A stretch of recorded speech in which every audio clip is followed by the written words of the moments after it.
नमस्कार, मैं हूं अवनींद्र आशुतोष। आपका बहुत बहुत स्वागत है हमारे खास कार्यक्रम छू लो आसमान में।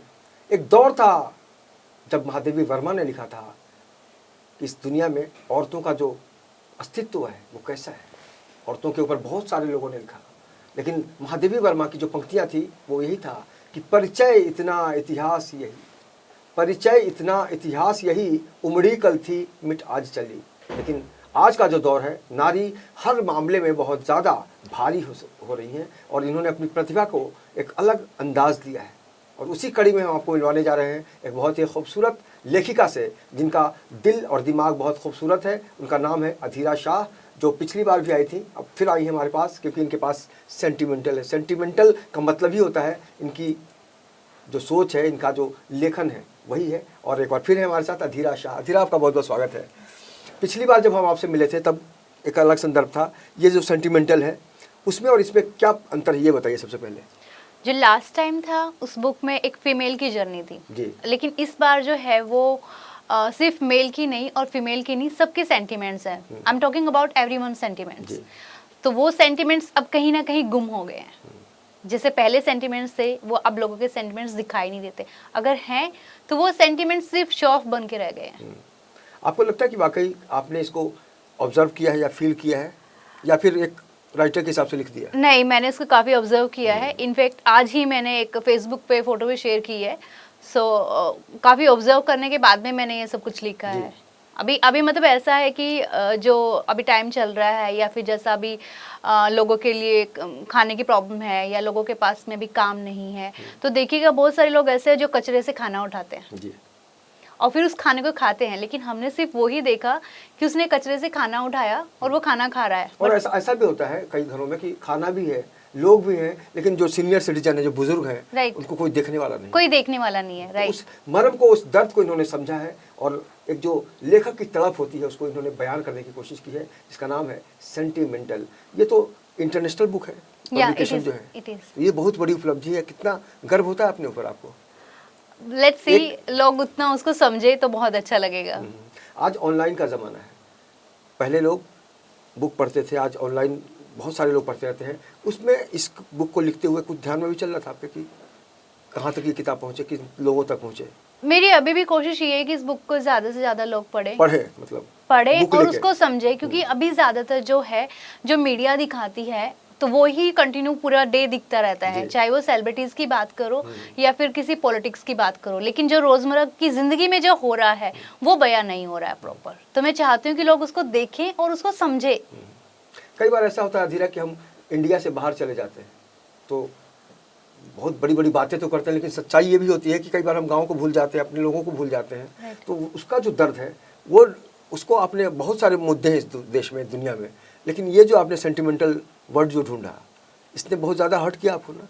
सेंटिमेंटल, ये जो टाइटल है, बेसिकली जो सेंटिमेंट्स हैं एक इंसान के, जो उस सेंटिमेंट्स की वजह से वो कुछ भी अगर कर रहा है, लाइक अगर किसी को खाना खिला रहा है, तो अभी जो लोगों का हाल है, ये जो एक बिल्कुल टोटल लोग बिजनेस माइंडेड हो गए हैं। सो लोगों का कहना है कि तुम जो हो पागल हो, because you are doing something for someone, so it means you are mental. ठीक है, तो वो कंप्लीट टाइटल क्या है? सेंटीमेंटल।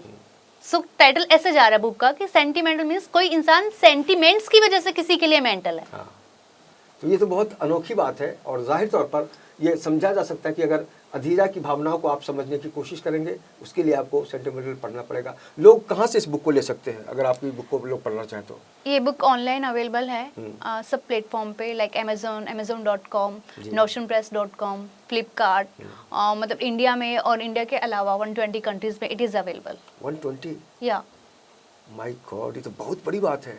एक ज़माने में ऐसा भी होता था कि किसी कीमत पे, किसी तरह, किसी प्रकार एक हमारी बुक आ जाए, और आप तो 120 कंट्री तक पहुंच सकती है। ये कितनी बड़ी उपलब्धि मानती है अपने लिए और कितना बड़ा बदलाव देखते हैं राइटर की ज़िंदगी में? ये बहुत बड़ी उपलब्धि है, क्योंकि पहले कैसे होता था कि लोग लिखते थे या फिर लोग अपनी बात को आगे तक पहुंचा नहीं पाते थे, लेकिन अब मीडिया की वजह से या फिर डिजिटल मीडिया की वजह से ये प्लेटफॉर्म जो है वो बहुत अच्छा मिला है। लेकिन प्लेटफॉर्म का यूज़ और मिसयूज़ दोनों हो रहा है। सो आई एम ट्राइंग कि इसका यूज़ हो, ना कि मिसयूज़ हो। तो आपने कभी सोचा कि मैं दुनिया में कब तक रहूंगी या कितनी किताबें लिख पाऊंगी? मेरी कोशिश ये है कि एटलीस्ट साल में मैं एक बुक जरूर पब्लिश करूं। तो कम से कम 200 बुक तो लिख ही पाएंगे आप? Let's see. साल के हिसाब से 200 साल जीने वाली हैं, क्योंकि ऐसे ही लोगों को इस धरती पर रहने का मौका मिलना चाहिए जो कुछ अच्छा सोचते हैं, अच्छा करते हैं। लेकिन ऐसे लोगों की कोई कमी नहीं है जो बड़ी बड़ी बातें करते हैं, ना लिखते हैं, ना पढ़ते हैं, ना लिखने देते हैं, ना पढ़ने देते हैं। हाँ, ऐसे भी बहुत सारे लोग हैं। मेरी इस बुक को देख के आप बोलोगे सेंटिमेंटल, तो लोग ज्यादातर मुझे जो अभी तक रिव्यू मिल रहा है, यार सेंटिमेंटल क्या टाइटल है, इट इज नॉट गुड, मतलब ये जो है वो सूट नहीं हो रहा। तो कहीं ना कहीं लोग है ना अभी मेंटल हो गए हैं, बट सेंटी नहीं है लोगों के पास। वाह, मेंटल हो गए हैं, सेंटी नहीं है। लेकिन सबसे बड़ी बात है कि आज देश और दुनिया में जो एक राइटरों की फौज कहते हैं हम जिनको, उससे कहा जाता है कि किसी भी देश का जो एक नज़रिया बनता है, उसकी तस्वीर बनती है, उसकी इमेज बनती है, उसमें बहुत सारे राइटर्स का योगदान होता है कि भाई इस कंट्री में तो बड़े अच्छे अच्छे राइटर हैं। अगर आपको हम बाकी राइटर्स की बात करें तो कैसे कैसे राइटर हैं जिन्होंने आपको बहुत ज़्यादा प्रभावित किया? काफ़ी राइटर्स हैं, जैसे कि अगर मैं तस्लीमा नसरीन की बात करूँ तो शी इज़ सुपर्ब राइटर, क्योंकि या फिर प्रेमचंद की बात करूँ तो प्रेमचंद जी नहीं है लेकिन उनकी बुक्स अभी भी हैं। बुक तो हमेशा रहेंगी, लेकिन तस्लीमा जैसी कई राइटर हैं जो हमेशा विवादों में रहती हैं। हाँ, कंट्रोवर्सी में रहती है। देखिए, आप अगर कुछ अच्छा करते हैं तो उसके साथ में कुछ बुरा साथ में आता है। अगर कुछ आप सफाई करने जा रहे हैं, आप सफाई, हम सब लोग सफाई करते हैं अपने घर पे, but no one has awarded.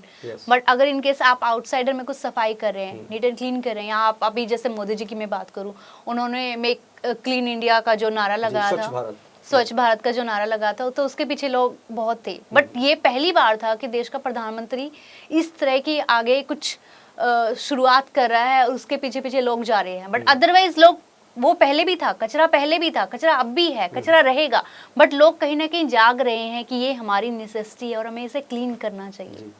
सबसे बड़ी बात, पीएम ने जब ये बात की, नरेंद्र मोदी जी ने जब ये बात की, आप देखिए सबके घरों में लड़का है और लड़की है, ठीक है, लेकिन ज्यादातर लड़कियां साफ सफाई करते हैं, लड़का नहीं करता है। बट जब देश का प्रधानमंत्री अगर क्लीननेस के बारे में बात कर रहा है तो दोनों के बारे में अभी दोनों सोचने के लिए मजबूर हो गए हैं। कई पत्नियां तो पति से साफ सफाई करवाती हैं, नहीं बर्तन धो दे, कपड़े धो दे, तो मैंने देखा है। लेकिन ठीक है, अभी आप ये बताइए कि इस बुक को लिखने में कितनी तैयारी करनी पड़ी, कितना वक्त लगा आपको? मुझे इस बुक के लिए थोड़ा सा मेंटल होना पड़ा, फ्रैंकली स्पीकिंग, बिकॉज ये टॉपिक ऐसा है कि मुझे मेंटल की शायद ज़रूरत थी, क्योंकि आसपास में ऐसा कुछ हो रहा है जिसको अवॉइड नहीं कर सकती, निगलेक्ट नहीं कर सकती। So I didn't have anything else, मेरे पास सिर्फ मेरी कलम है और सिर्फ मेरी जुबान है, शायद इससे ज़्यादा कुछ नहीं है। यानी इस बुक का ये एक बहुत सारे इसके ट्रैक हैं, लेकिन एक ट्रैक ये भी हो सकता है ना सबसे इम्पोर्टेंट, कि आप अपनी ज़मीन को मत भूलो, राइट, अपने अधिकारों को, अपने लोगों को मत भूलो, और जिनसे आपकी पहचान बनी है उनको सम्मान दो, सम्मान दो। तो आपको कभी ऐसा लगा कि आपने कभी इसमें गुस्ताखी की हो या फिर आपने सही किया हो अपने सीनियर्स के प्रति? नहीं, मैंने ऐसा कभी कुछ नहीं किया, और अगर इनकेस कभी ऐसा हो जाता है, because I am also human being, तो मैं कोशिश यही करती हूँ कि मैं उस इंसान के पास जाऊँ और उसको एटलीस्ट सॉरी ज़रूर बोलूँ, चाहे वो जाने और अनजाने में हो। अगर कभी ऐसा नहीं होता तो मैं कोशिश जरूर करूँगी कि टाइम कभी मुझे ऐसा हो कि मैं उसके जाके हेल्प कर पाऊँ। अभी हमने सुना कि बहुत जल्द इसका पठन पाठन कार्यक्रम शुरू हो जाएगा, बहुत सारे लोगों के बीच जाकर इसका पाठ करने वाली है आप सेंटिमेंटल का। हाँ जी। उसमें किस तरह के लोग आप चाहेंगे, कि किस तरह के लोगों को सुनाना चाहेंगे आप? मैं चाहती हूँ हर तरह के लोग होने चाहिए, क्योंकि यहाँ पे अगर मैं बात करती हूँ पीढ़ी की, कि एक यंग बच्चा होना चाहिए या मिडिल होना चाहिए, नहीं, हर तरह के लोग होने चाहिए, क्योंकि सेंटिमेंट्स हर किसी को चाहिए। अभी सिर्फ बिजनेस माइंडेड हो गए। और क्या क्या प्लानिंग है भविष्य के लोग लेके आपको? मेरी एक लास्ट बुक, जैसे कि मैंने लास्ट में आपको कहा था कि एक रोमांटिक बुक स्टोरी चल रही है, so still it is pending, क्योंकि मैं इसमें पहले फोकस हो गई हूँ, सो उस पे मेरा वर्क चल रहा है अभी। जमीन फिर ख्वाब, रोमांटिक मतलब ख्वाब ही हुआ ना? हाँ, बट उसमें भी कुछ ना कुछ सोशल मैसेज है जी, ऐसा नहीं है कि सिर्फ मैसेज नहीं है और स्टोरी है। मतलब आपकी छवि कैसी बननी चाहिए इंडस्ट्री में, पूरे बुक पढ़ने वालों की दुनिया में, कि भाई बहुत अच्छा संदेश देती हैं? हाँ, मैं यही चाहती हूँ कि अगर मैंने कुछ लिखा है तो उसका संदेश अच्छा आना चाहिए, मोरल अच्छा होना चाहिए जी।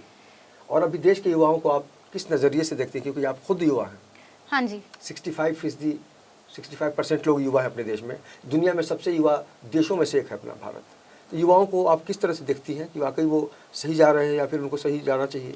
नहीं, अभी मुझे लगता है सब बहुत सही जा रहे हैं, क्योंकि पहले ऐसा होता था कि लोग भेड़ चाल में ज़्यादा चलते थे, and now they are doing जो उनको ठीक लग रहा है, वो आवाज़ उठा रहे हैं, और आवाज़ अगर कोई उनकी बंद करे तो उसके खिलाफ में भी वो उठ रहे हैं, एक नहीं बल्कि 4 लोग साथ में मिलके। सो अभी देखो ना, जो दिल्ली में हो रहा है NRC या CAA का, उसको लेके भी लोग बहुत ज़्यादा अपनी आवाज़ें उठा रहे हैं। बिल्कुल। सही और गलत तो अभी देखो जो हमसे बड़े हैं वो ही डिसाइड करेंगे। एक राइटर को किस तरह के लोगों का सपोर्ट चाहिए होता है ताकि वो खुल कर लिख सके, अपनी बातों को दुनिया तक पहुंचा सके? एक राइटर को हर तरह के लोगों का साथ चाहिए, क्योंकि कला ऐसी है जिसे हम कुछ लोगों में लिमिट में नहीं बांध सकते। जी।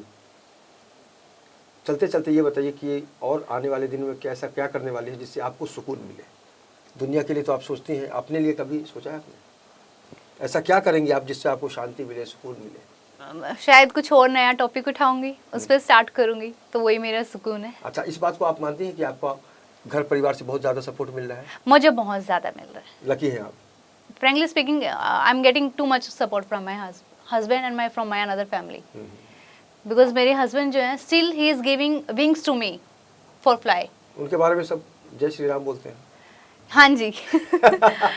उनका नाम राम है, तो obviously most of the time प्यार से लोग कहते हैं जय श्री राम। और इनके बारे में कोई सीता नहीं कहता, क्योंकि इनकी अपनी पहचान इन्होंने बनाई है और उस पहचान का नाम ही है अधीरा। और हमें उम्मीद है कि आने वाले दिनों में इनकी जो रफ्तार है उसमें और तेज़ी आएगी। हालांकि ये साल में एक बुक लिखने की बात करती है, इसमें भी बहुत ज़्यादा वज़न है, लेकिन सबसे बड़ी बात है कि आप लिखने का जो मादा है आपके अंदर, उसके अंदर किस तरह की भावनाएँ हैं, किस तरह के भाव हैं, किस तरह के शब्द हैं। और ज़ाहिर तौर पर जब से मैंने इनकी बुक को पढ़ा है, सेंटिमेंटल को, तो लगा है कि वाकई आज बहुत सारे बुक्स के बीच में ये बेहतरीन ऑप्शन है कुछ अलग महसूस करने के लिए। हमें बहुत अच्छा लगा आपसे बात करके और उम्मीद करता हूँ कि आने वाले दिनों में आपकी जो रफ्तार है उसमें लगातार नई नई गतियाँ उस पर जुड़ते रहेंगी और आप ऐसे ही लिखते रहेंगे। बहुत बहुत शुक्रिया। तो कुल मिलाकर इस देश में युवाओं की जो सोच है उसको लेकर दुनिया कुछ भी कहे, हर युवा ये जानता है कि उसके अंदर क्या है, और उसी कड़ी में अधीरा शाह ने अपने मर्म को पहचाना है और उस दर्द को भी महसूस किया है जो समाज में है, और उसी का एक अभिव्यक्ति का माध्यम बना है सेंटिमेंटल। तो इस खास कार्यक्रम में इतना ही। बाकी की खबरों के लिए आप देखते रहिए इन 24 न्यूज़ और मुझे दीजिए इजाज़त। नमस्कार।